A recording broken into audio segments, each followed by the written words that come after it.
తెలంగాణలోని జగిత్యాల జిల్లా మల్యాల మండలం ముత్యంపేట గ్రామానికి దాదాపు 3.5 కిలోమీటర్ల దూరంలో ఉన్న ఒక ఆంజనేయ స్వామి దేవాలయం.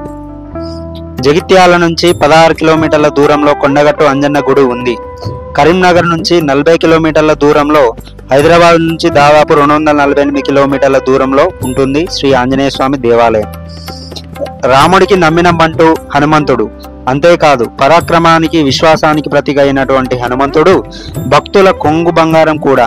అందుకనే హనుమాన్ భక్తులు దీక్ష తీసుకుంటారు. దీక్ష విరమించేందుకు చాలా మంది మన రాష్ట్రంలోని జగిత్యాల జిల్లాలో ఉన్నటువంటి కొండగట్టుకు వెళ్తారు. ఇక్కడికి ఎందుకంటే ఇక్కడ హనుమంతుడు స్వయంభూగా వెలిశాడని చెప్తారు. కొండగట్టు అనే కొండ మీద కొలువైన శ్రీ ఆంజనేయ స్వామి కొండగట్టు అంజన్న అని పిలుస్తూ ఉంటారు. పూర్వం రామ రావణ యుద్ధం జరుగు సమయంలో లక్ష్మణుడు స్పృహ తప్పి పడిపోగా సంజీవనని తీసుకురావడానికి హనుమంతుడు బయలుదేరుతాడు. అతడు సంజీవనని తెచ్చినప్పుడు ముత్యంపేట అనే ఈ మార్గమున కొంత భాగం విరిగిపడుతూ ఉంటుంది. ఆ భాగమునే కొండగట్టుగా కల పర్వత భాగంగా పిలుస్తూ ఉంటారు.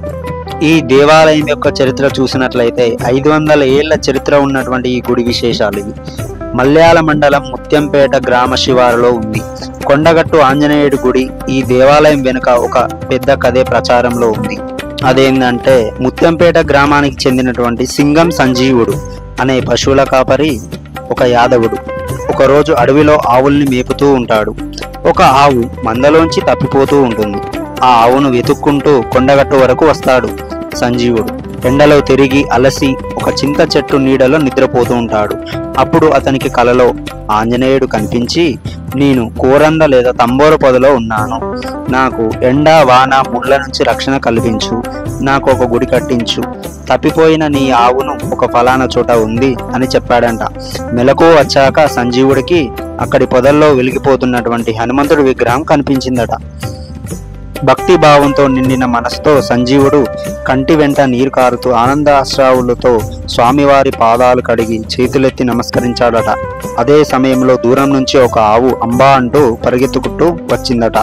వెంటనే సంజీవుడు చేతి గుడ్డలతో కోరంద పొదను తొలగించగా శంఖ చక్ర గదాంకలంలో శ్రీ ఆంజనేయ స్వామి వారు విశ్వరూపం పంచముఖాల్లో ఒకటైన నరసింహ వక్రంతో ఉత్తరాభిముఖంగా ఉన్న రూపాన్ని చూసి ముగ్ధుడయ్యాడట. దాంతో అతను తన సహచరులు గ్రామస్తుల సహకారంతో కొండగట్టులో హనుమంతుడికి గుడి కట్టించాడట. కొండగట్టు ఆలయ క్షేత్ర పాలకుడిగా శ్రీ బేతాల స్వామి వెలిసి ఉన్నాడు. ఇది కొండపై నెలకొని ఉంది. ప్రస్తుతం ఉన్న దేవాలయం 160 సంవత్సరాల క్రితం కృష్ణారావు దేశ్ముఖ్ తిరిగి నిర్మించాడట. ఈ ఆలయం యొక్క ప్రత్యేకత ఏంటంటే, ఇక్కడ హనుమంతుడు ఎక్కడా లేని విధంగా 2 ముఖాలతో కనిపిస్తాడు. నరసింహస్వామి ఆంజనేయుడు ముఖాలతో దర్శనమిస్తాడు. ఛాతి మీద సీతారాముల విగ్రహాలు ఉంటాయి. ఇక్కడి దగ్గరలోనే సీతమ్మ బావిలోని నీళ్లతో రోజు స్వామివారికి అభిషేకం చేయడం ఇక్కడి ప్రధాన ఆనవాయితీ. గర్భాలయానికి కుడివైపు వెంకటేశ్వర స్వామి, ఆండాల్, ఎడంవైపు శివపంచ తాయాన అంటే ఆళ్వారుల దేవతలు మరియు లక్ష్మీదేవి విగ్రహాలు ఉంటాయి. ఈ ఆలయంలో హనుమాన్ జయంతి ఏడాదిలో 2 సార్లు అంటే చైత్ర వైశాఖ మాసాల్లో జరుగుతూ ఉంటుంది. ఈ గుడి ప్రధాన గోపురానికి 2 వైపులా ఏనుగు బొమ్మలు, గోపురం మీద ఆంజనేయుడి విగ్రహాలు చెక్కబడి ఉంటాయి.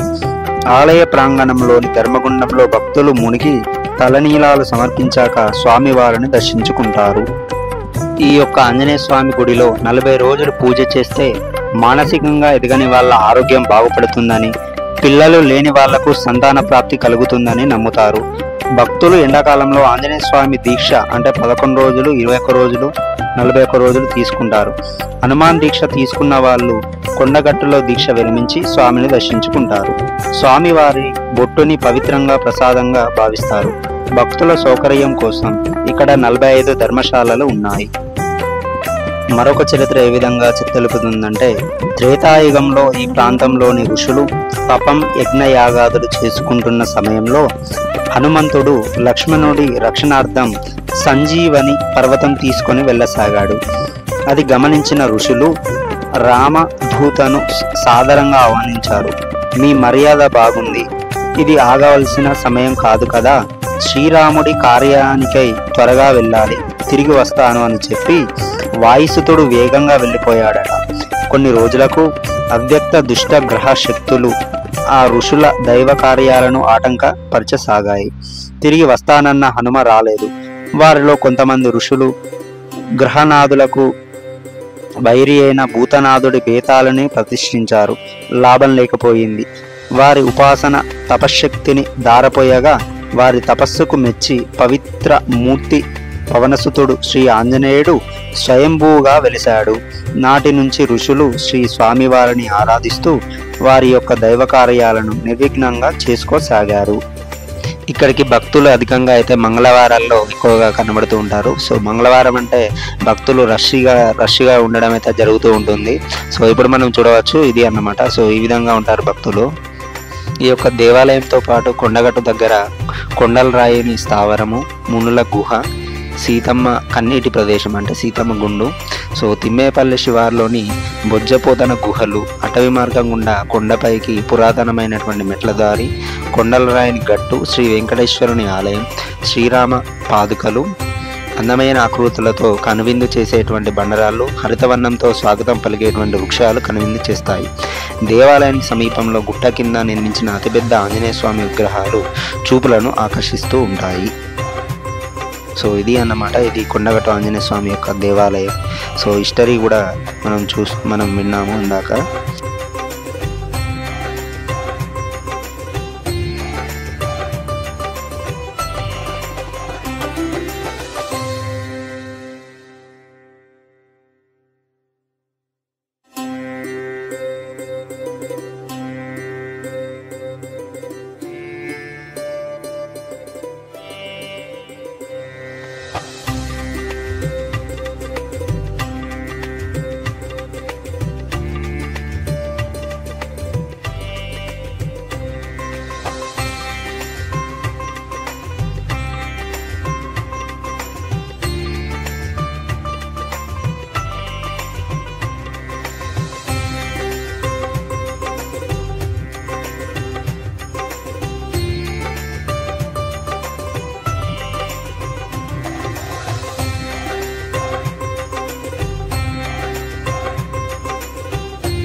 ఇక్కడికి ఆలయంలో అంటే వెనక భాగంలో ఇక్కడ దగ్గరలో ఉన్నటువంటి బేతాళ స్వామికి కోళ్ళు మేకలు కోసి కల్లుసాగ పోసి మొక్కులు చెల్లిస్తారు.